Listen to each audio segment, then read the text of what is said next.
o Aurélio, com o professor Federico como orientador, o professor Eládio como avaliador. Boa sorte, gente. Até mais.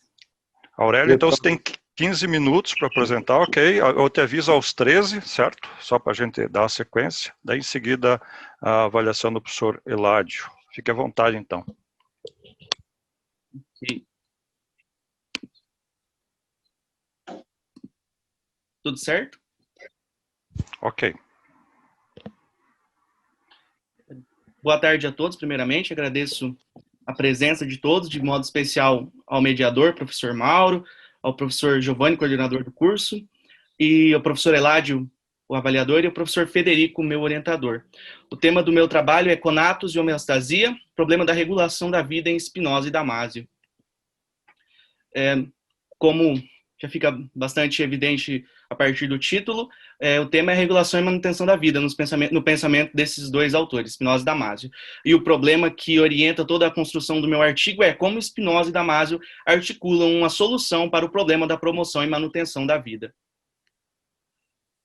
O trabalho consiste, então, de 3 objetivos específicos, que é compreender os principais conceitos que sustentam essa discussão no pensamento de Spinoza, expor a retomada que Damasio faz de Spinoza e discutir o desenvolvimento que Damasio traz para a temática. Esse terceiro ponto é muito importante, porque não faz parte dos objetivos deste trabalho tentar fazer de Damasio um comentador de Spinoza, tentar defender uma posição de que Damasio dá continuidade a uma tradição espinosista ou, de certa forma, traz em sua obra um comentário da obra de Spinoza. Não, na verdade, Damasio retoma o pensamento de Spinoza em um aspecto muito importante, e a partir daí ele dá um desenvolvimento próprio, tendo voz própria no desenvolvimento da temática. Para responder esses objetivos, o trabalho, então, foi dividido em 2 partes principais. Primeiro, a gente trabalha o conceito de conatos na terceira parte da ética, origem e natureza dos afetos, e a segunda parte, a gente trabalha a homeostasia na obra Em Busca de Spinoza. Algo que é importante ter fixado é que a gente se atém à obra Em Busca de Spinoza, porque é onde Damasio retoma o conceito específico de Spinoza. O conceito de homeostasia ele vai trabalhar em diversas outras obras posteriores, aí são 20 anos de pesquisa de Damasio, mas para não cair no erro de cometer um anacronismo, a gente se centra nessa única obra de Damasio para poder dialogar com o pensamento de Spinoza. A primeira parte do trabalho, então, analisa os seguintes aspectos. O ser humano como parte da natureza, isso no pensamento de Spinoza, porque existe todo um trabalho de Spinoza que já é anunciado no prefácio da terceira parte da Ética, quando ele fala que ele quer trabalhar os afetos a partir das determinações inerentes à própria natureza. Ele vai usar o termo entre linhas e planos. Então, quando Spinoza faz essa inversão e traz o ser humano, ele usa o termo império no império, o ser humano era considerado como algo fora da natureza, até no Renascimento, a natureza como pátria do homem. Spinoza inverte isso e quer trabalhar o ser humano como parte integrante da natureza, como todo o resto. Em seguida, isso nos leva a pensar um pouco a relação mente e corpo em Spinoza, porque Spinoza faz uma pergunta muito pertinente na terceira parte da Ética, que é justamente o que pode o corpo. Ele está querendo delimitar o que pertence ao atributo pensamento, o que pertence ao atributo extensão.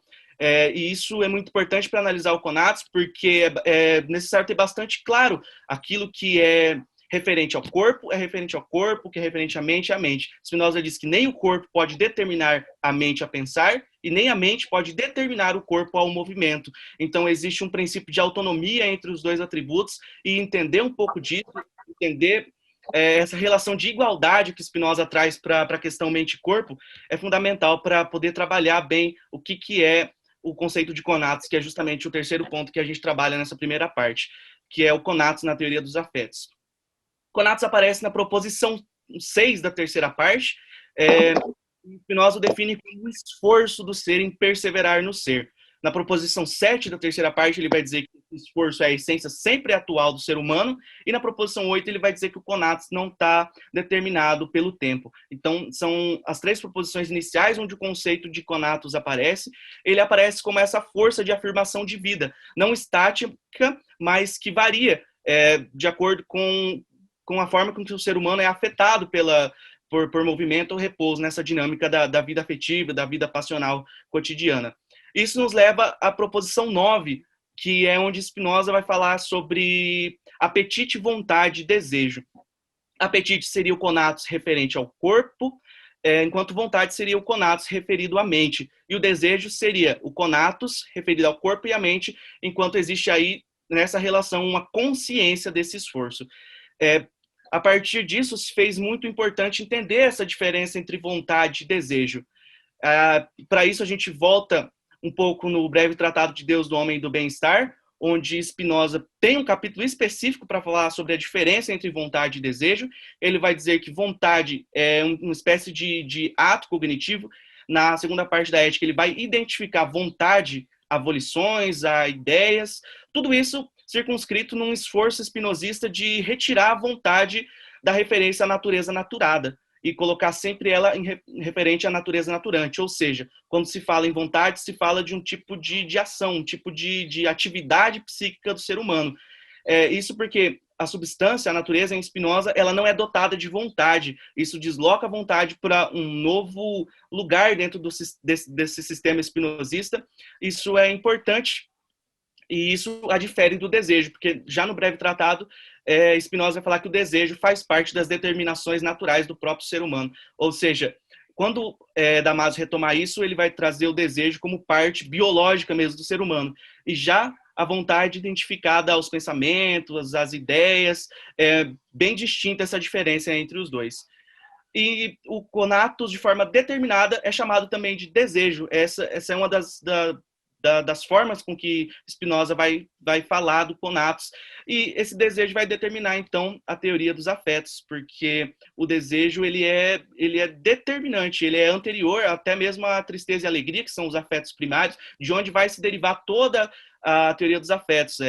Vários exemplos disso, Spinoza vai falar que amor é o sentimento de alegria acompanhado da ideia da causa, tristeza ódio é o sentimento de tristeza acompanhado da ideia da causa. Então, esses três conceitos, esses três afetos primários, desejo, alegria e tristeza, vão ser determinantes para todo o desenvolvimento da temática no pensamento de Spinoza. Isso nos leva à segunda parte. Damasio recepciona o conceito de conatus e ele o traduz como tendência. Se Spinoza vai falar que conatus é esforço, Damasio recepciona como tendência. Isso é muito importante porque a tradição espinosista acaba trabalhando sempre o conatus como esforço. Damasio ele não tem essa preocupação conceitual ali, mas ele recepciona esse conceito e ele vai dizer que quando Spinoza intui o conceito de conatus, ele está falando de uma espécie de mapeamento que existe no cérebro, de disposições naturais do cérebro em permanecer vivo, nessa busca por sobrevida. E ele vai dizer, então, que o conceito de conatus pode ser atualizado para um termo neurobiológico ou um termo medicinal, biológico, enfim, que é o termo de homeostasia. É um termo que Damasio vai pegar da medicina. Na verdade, na medicina ele não é nenhum conceito, né? Ele é um termo técnico, que é referido à manutenção da vida, a equilíbrio do corpo, a equilíbrio de temperatura, enfim, tudo aquilo que faz com que o corpo humano permaneça vivo. Não só o corpo humano, mas o corpo de qualquer ser vivo permaneça vivo. E isso é importante porque ele faz desse termo técnico um conceito, dando um desenvolvimento muito específico, e ele apresenta ela de forma bem didática. Ele vai dizer que podemos entender a homeostasia em forma de uma árvore, onde na base estão as regulações de temperatura, os equilíbrios metabólicos, tudo aquilo que qualquer organismo, por mais rudimentar, por mais simples que seja, possui. Acima disso estão, então, os comportamentos de prazer e de dor. Acima disso estariam as pulsões e as motivações, e acima disso estariam as emoções e os sentimentos. Essa seria a árvore homeostática de que Damasio fala. Três termos, então, se sobressaem para a nossa pesquisa e são fundamentais para esse recorte que nós escolhemos, que são pulsões, emoções e sentimentos. Pulsões, porque quando se pesquisa a literatura de Damasio, se encontra muitos artigos falando de pulsões e trazendo o referencial damasiano para isso, mas no sentido psicanalítico, usando uma obra anterior, que é o Erro de Descartes.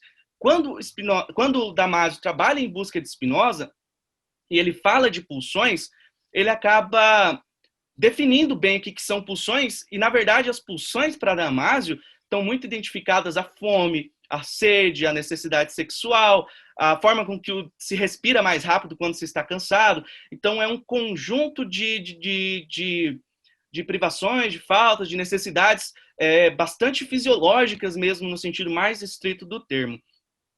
Acima das pulsões estão as emoções. As emoções estão ligadas à percepção de si e percepção do mundo. As emoções para Damásio nos auxiliam a agir de forma bem adaptada nos ambientes. Embora as emoções façam parte de um aparato inato, a gente está pronto para chorar, pronto para sorrir, assim quando nasce, existe um papel da educação das emoções no decorrer da vida para que a gente possa usar elas de forma mais adequada. Saber sorrir no momento certo, chorar no momento certo, de acordo com o ambiente em que nós nos encontramos. Então, as emoções fazem parte justamente desse agir mais adaptado que os seres vivos vão ter. E, sobretudo, no ser humano, porque existe ali o terceiro ponto, que são os sentimentos, que são a expressão mental de toda essa cadeia homeostática. Se o Damásio inicia-se com o conceito de conatos, recebendo isso, o ponto alto da obra dele é quando ele começa a trabalhar os sentimentos. Os sentimentos são uma leitura constante que o cérebro tem do corpo, de toda essa cadeia homeostática. Enquanto pulsões e emoções estão num nível que para Damásio, outros seres vivos também possuem, os sentimentos são algo exclusivo do ser humano e algo muito mais sofisticado, mas que ainda assim funcionam para um único fim, que é a regulação da vida. Os sentimentos nos auxiliam a ler todo esse processo homeostático que acontece conosco, a ler esse nosso esforço em permanecer vivo, e a partir disso, consciente, conseguir de forma bastante sofisticada, efetuar um processo homeostático, digamos assim, que é inato, é claro, porque faz parte de toda a nossa fisiologia, mas que também, em um segundo aspecto, ele é mental, ele é psíquico nesse sentido dos sentimentos. Isso é fundamental porque Damásio constrói toda essa cadeia, mas ainda assim, tudo isso é para dar conta de um único problema. Por fim,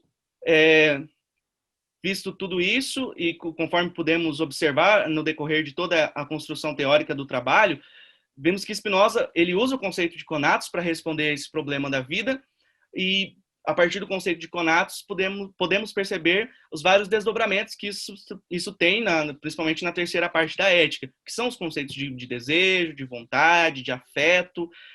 E Damásio recepciona o conceito de conatos e, a partir disso, para dar conta do mesmo problema de manutenção e regulação da vida, ele coloca o conatos em relação à homeostasia e, a partir daí, desenvolve a homeostasia em vários graus para dizer que o ser humano tem em si um esforço em permanecer vivo, ele possui uma tendência a buscar sempre o bem-estar, que não é algo estático, nem para Spinoza, nem para Damásio, mas é uma busca constante de um estado mais potente de si próprio, e que isso faz parte daquilo que é mais primitivo no ser humano. Isso faz parte daquilo que é primeiro em relação a todo o resto. O conatos é primeiro em relação aos desejos, ele é primeiro em relação a toda a vida afetiva em Spinoza, e a homeostasia é primeiro em relação a toda a vida sentimental, emocional e a toda a cadeia, a todo tipo de comportamento que o ser humano vai demonstrar ao longo da vida. Obrigado. Aqui estão algumas das minhas referências bibliográficas. Usei muito A Nervura do Real 2, da Marilena Chauí. Usei Em Busca de Spinoza como minha obra principal para ler Damásio. Para falar um pouco da metafísica de Spinoza, usei Spinoza e o Problema da Expressão, do Deleuze. Usei Descartes, um pouquinho das Paixões da Alma, para dialogar ali com Spinoza.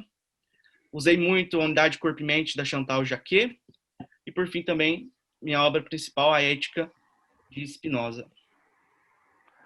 Muito bem, Aurélio, parabéns por sua apresentação. Vamos então para as considerações do professor Eládio como avaliador. Por favor, professor Eládio, 15 minutos. Obrigado, Mauro. Parabéns, Aurélio. Vou repetir uma frase, mas não é uma repetição oca, tá? E honesta.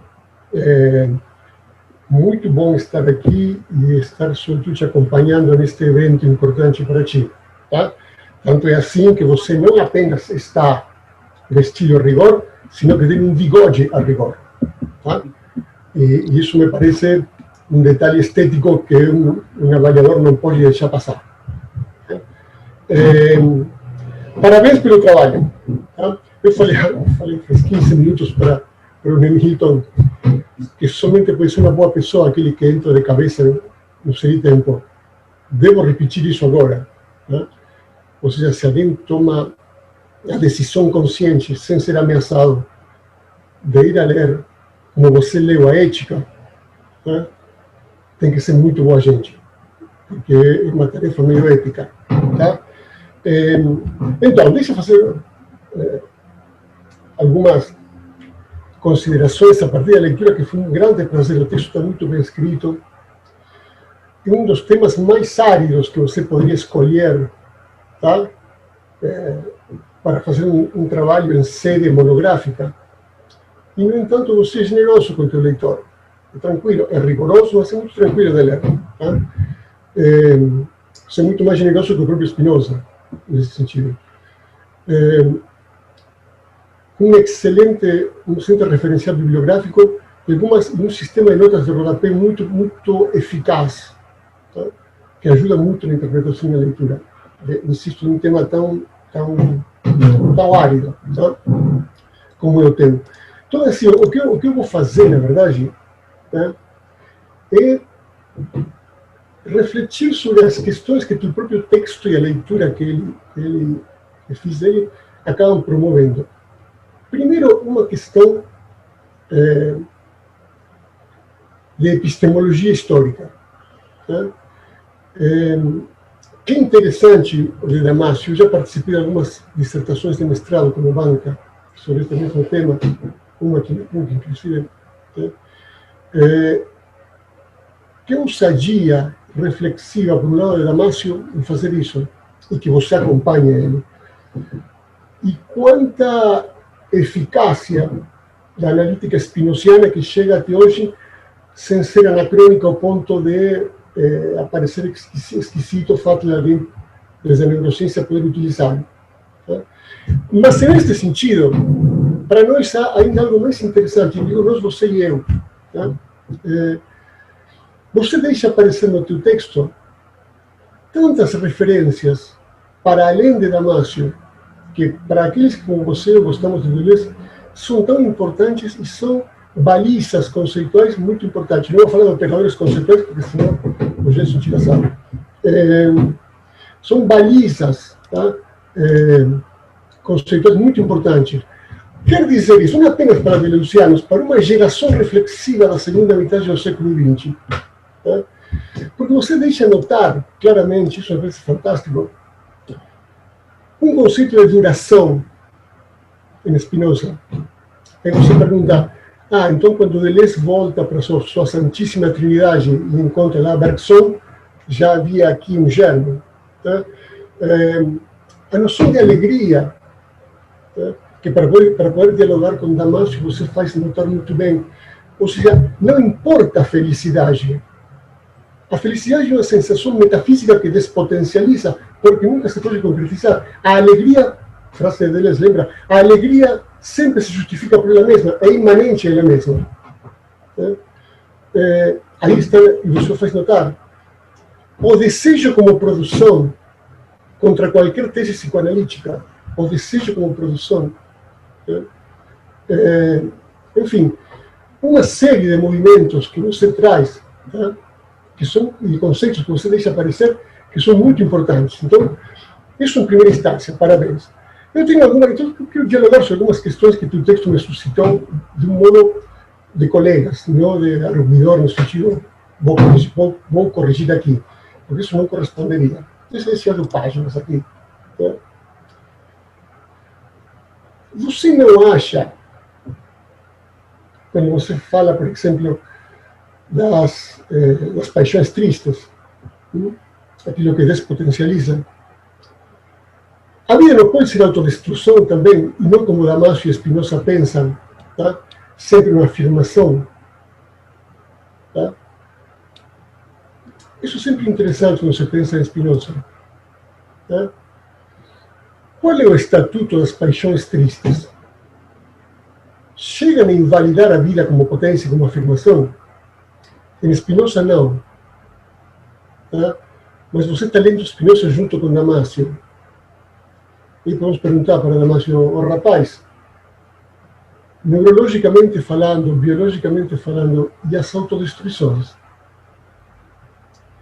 Porque Damasio não tem um aparato metafísico montado por Spinoza para se proteger disso. Entendeu? Então, isso é uma questão interessante, porque o texto mostra claramente. Nesse mesmo sentido, é verdade que Spinoza, como os grandes metafísicos do século XVII em geral, tem uma relação com a ciência da sua época. Tá? Mas será que, quando Damasio vê um protobiologicismo aí, será que isso, Damasio não está vendo mais do que Spinoza teria para mostrar? Quer dizer, até onde chega a relação de Spinoza com a ciência de sua época, a ponto de pensar em um sujeito biológico, não apenas de corpo, não apenas a metafísica do corpo, tá? Você vai me entender, não apenas a metafísica do corpo, aí sim está claro, isso é do biologicismo do bios em geral. Tá? Isso não seria a forçação de barra de Damasio? E aqui não estou julgando a leitura, você mesmo diz, não quer ser fiel. Digo, esse não seria o limite até onde pode te acompanhar Spinoza? Sim, até a ciência, mas até o paradigma particular dentro do científico do biologismo, ele pode te acompanhar também? O texto deixa claro essa pergunta. Bacana. Tá? Não tenho muita resposta, tá? Então, tranquilo. E no final, no último... Hein? Desculpe, eu pensei. Alô. Peraí, da Terra chamando. Então, uma última pergunta. Pergunta não, ponderação. Parto da tua página 25, mas em torno de tudo isso.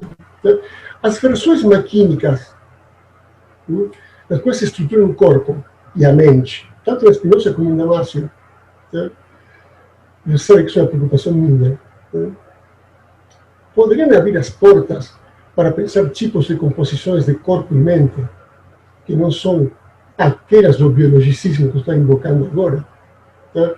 E, portanto, seria também Spinoza, neste caso, uma ferramenta minimamente útil, pelo menos, para ver o ingresso da cibernética e da inteligência artificial na composição de corpos, por exemplo, hoje, para pensá-lo ontologicamente, tá? E não apenas como uma distopia futura. Isso não é pensar, isso é fugir. Tá? Então, assim, são questões... Duas são internas, uma é para o futuro. Tá? Senta-se à vontade, se quiser responder uma questão, inquietações que surgem da leitura prazerosa de teu texto. Tá bom? Parabéns de novo, gostei muito. Federico, como sempre, ótima orientação. Parabéns. Tá? Pode sorrir tranquilo. Obrigado, gente.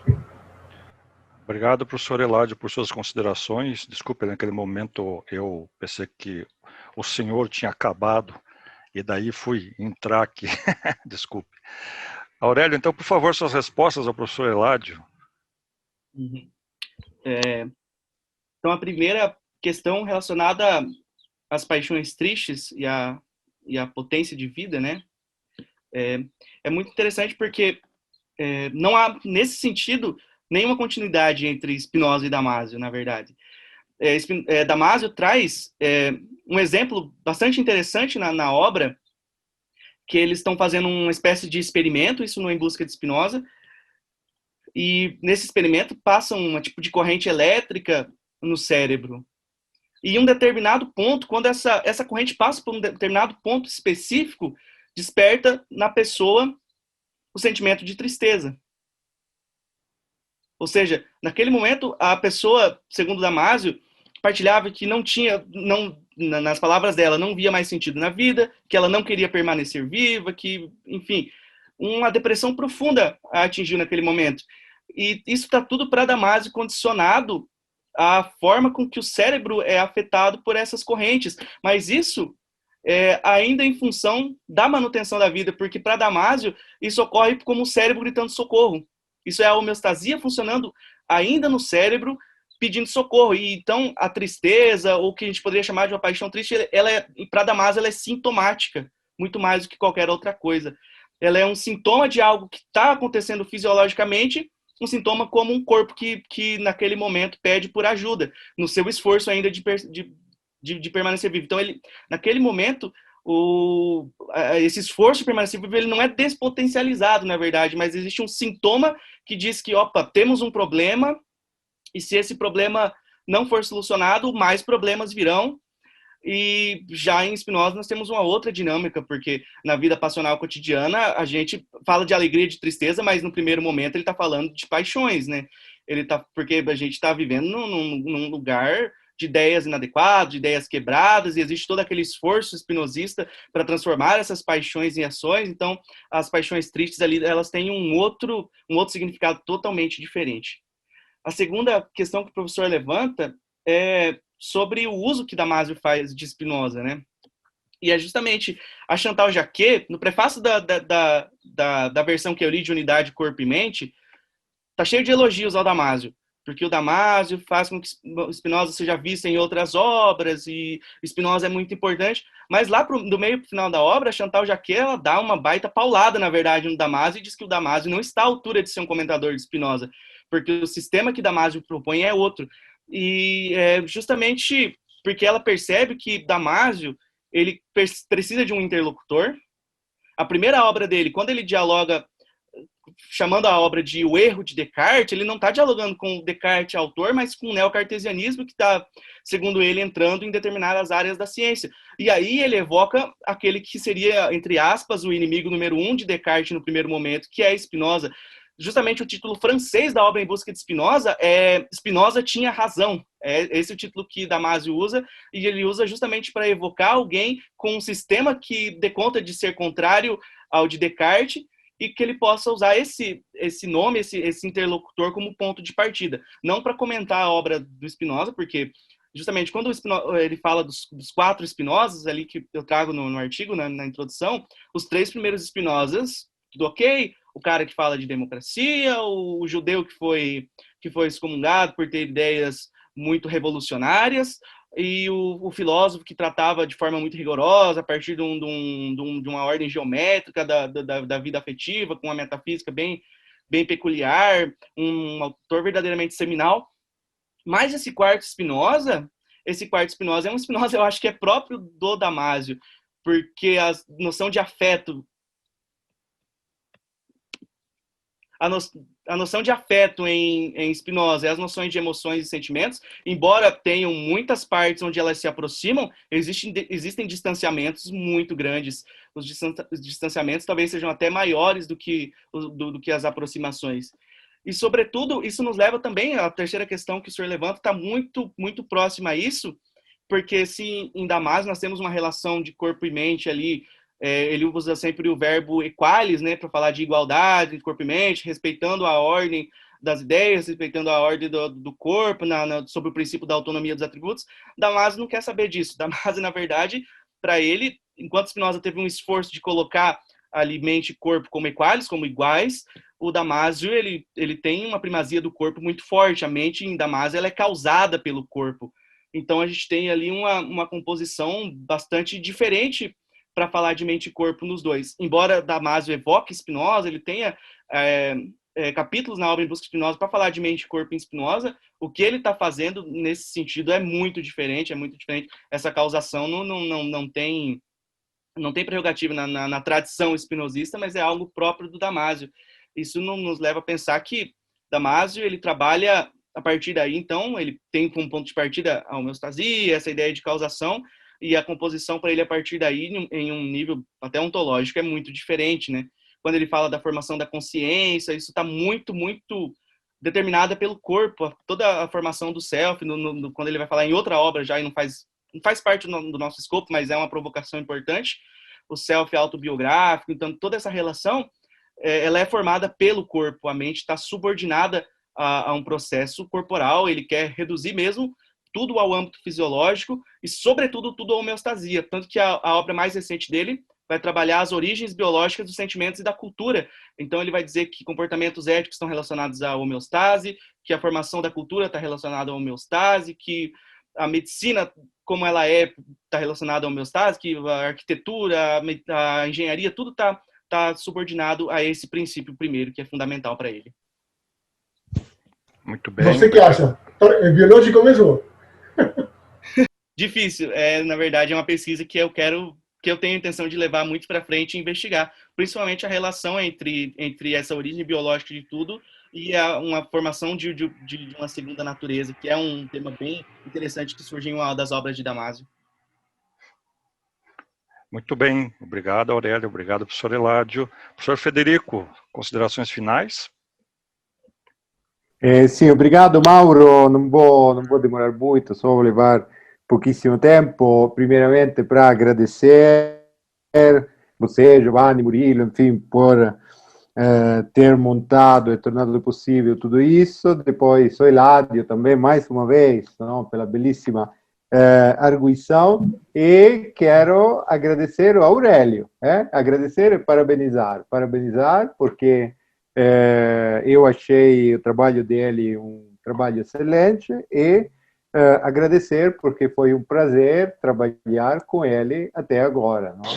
E, enfim, gente, quando não, um estudante chega com brilho nos olhos, querendo trabalhar sobre Spinoza, não, é sempre uma satisfação imensa. Não? E o Aurélio chegou, começamos um percurso que começou com o PIBIC, isso para dizer que o PIBIC é um instrumento importante, potentíssimo, que a gente tem à disposição. Começou esse trabalho que o levou ao TCC, um TCC que eu acho maduro, não? Fruto de um percurso bem articulado e não apenas o TCC, mas também as respostas que Aurélio acabou de dar para o Eládio, não tem uma prova disso.